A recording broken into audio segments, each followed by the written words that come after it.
that, we actually have a musician here on the line who's going to be taking the trip to Skagit Valley College. Ian Dobson, are you there? I'm here. Thanks for having me. Yeah, good to have you on the air. So, what's going on? What are you doing at Skagit Valley College? Very good question. I just got back from playing I was on a cruise ship, so I've been playing the last 3 months all through the Caribbean and South America and up the Pacific coast of Mexico and Central America. And I play steel drum and percussion, and I sing, and play music from various parts of the world, but particularly the Caribbean. And my goal is to get people excited about that music and interested in the culture there. And it's also a recycling day at the school there, I believe on Tuesday, the 26th. So that's a great tie-in to what I do, which is play the steel drum. And the steel drum is, I believe, just this beautiful example of taking garbage, basically, and turning it into something really, truly beautiful and unique. So kind of in a nutshell, that's what I'm doing. So I'm going to have a little workshop at 10 on Tuesday morning that I hope everyone will come to, and it'll be a lot of fun. I'm going to talk about instruments throughout, the Caribbean area that are made from recycled materials or just other purpose materials. For example, a washboard that people use for washing clothes. People have also used as percussion instrument, and ending talking about the steel drum and its history and how it came to be. And then we're going to do a really unique kind of thing, and we're going to take a bunch of recycled materials from the campus, and we're going to turn them into instruments, and we're going to play some music. Cool. So that'll be between 10 and 11. We're going to do that. And then between, I believe it's 11:30 and 1:30, I'll be playing in the lunchroom, just my normal stuff. I'll be doing solo with my backing track. Sometimes I play with the band. Sometimes I use some tracks in the background. And I'll also be encouraging people to come up and play with me with their recycled instruments. Very cool. Yeah. So what kind of things do you use to make these instruments? I'm curious. Well, in Trinidad, they use. The steel drums themselves are made from actual 55-gallon oil drums, which is hard for a lot of people to believe because at this point they've evolved to be quite attractive looking. They chrome them up and everything, but the instruments that I play actually are made from these oil drums. And I can't actually make the steel drums myself. It's become a very high art. So I have to go to Trinidad to get these drums actually. Wow. And I went down there kind of a couple years ago searching for this one steel drum builder who had built one drum that I had, and had some adventures looking for him, and then finally got in touch with him and went and we got some more drums from him, and he also custom built a drum for me that I had designed. I designed the note layout, so he built that drum for me. But in Trinidad, they also use literally brake drums. Brake drums from cars are a really important part of the music. They're actually called, they're referred to as the engine room, so you might have 20 guys playing on brake drums, and it's really the heartbeat of the music that keeps it all kind of going along. Cool. But I'm relying on the infinite creativity of Skagit Valley students to come up with, new and interesting ways to use the recycled stuff from the campus there. So we're actually going to have, recycled stuff from the campus available, and students can, we'll explore the sound possibilities of them, and we'll come up with stuff, and we'll have a little, jam session at the end.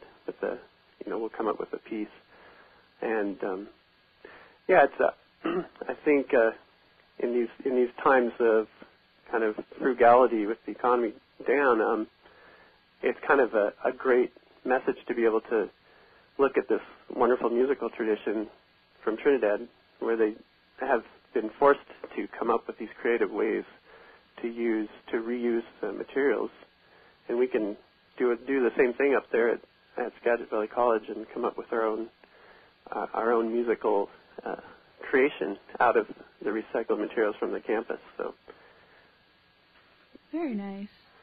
So where are you from? Are you from around the Pacific Northwest originally, or is this just someplace you wound up? Yes, I'm definitely from the Seattle area and Whidbey Island, and actually my mother lives up close to Skagit Valley College there. But I've spent a lot of time living and traveling in other parts of the world, particularly the Caribbean, and studying music in South America and the Caribbean. And I have studied percussion for a very long time. I have a master's degree in percussion, so that means I've studied all the classical instruments, timpani and marimba, and I play drum set. So I've been studying all that for a very long time, but the steel drum thing I've been doing for about 14 years now. And what started you on the steel drum? How did that begin? Well, I just have a love of music, and I have a love of traveling, and so I was always attracted to kind of cross-cultural musical situations. So, when I was just out of high school, I went to India and studied tabla for a while and stuff. And so actually there was a steel drum band in Seattle, and they needed a drum set player. So I got hired as the drum set player in the steel drum band, and eventually I just moved up to playing the steel drum. So that's basically how I got into the steel drum in particular. But it kind of grew on me. It's just a beautiful instrument, and it's a beautiful tradition. With the whole carnival tradition in Trinidad is associated with the steel drum very strongly. So you get bands with well over 100 people playing steel drums, all the way from the soprano down to the bass, and it's just an awesome experience to watch. Yeah, it sounds like it. Yeah, it's really cool. So I got to play in one of these competitions down in Trinidad. At one point, I was actually playing drum set, and the competition started, I think, at 6 or 7, and it went till 1 or 2 in the morning, and it just goes on and on. So these bands are all mobile. They have these giant carts, and they just wheel them onto this giant stage, and they have 6 minutes to play, and then they wheel them off, and the next band wheels on.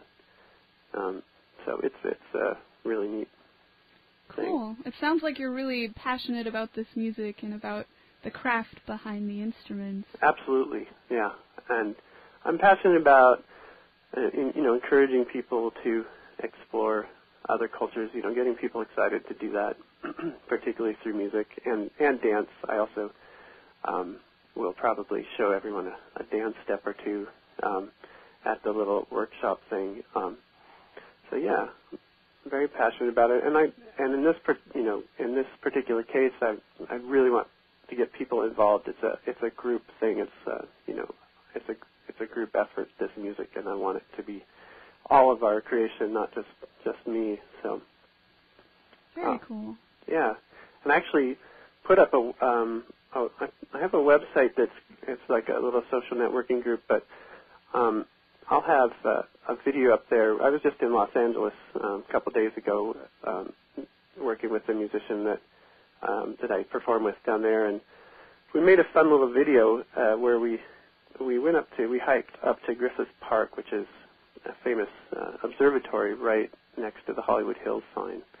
And we started at the bottom of the hill with a video camera, and we collected garbage on the way up, and alongside the path, which was a lot of fun, kind of sliding down the side of the embankment, getting these little different things. And we got to the top, and we had a nice little jam session on all of this material we'd picked up right in front of the Hollywood Hills sign. So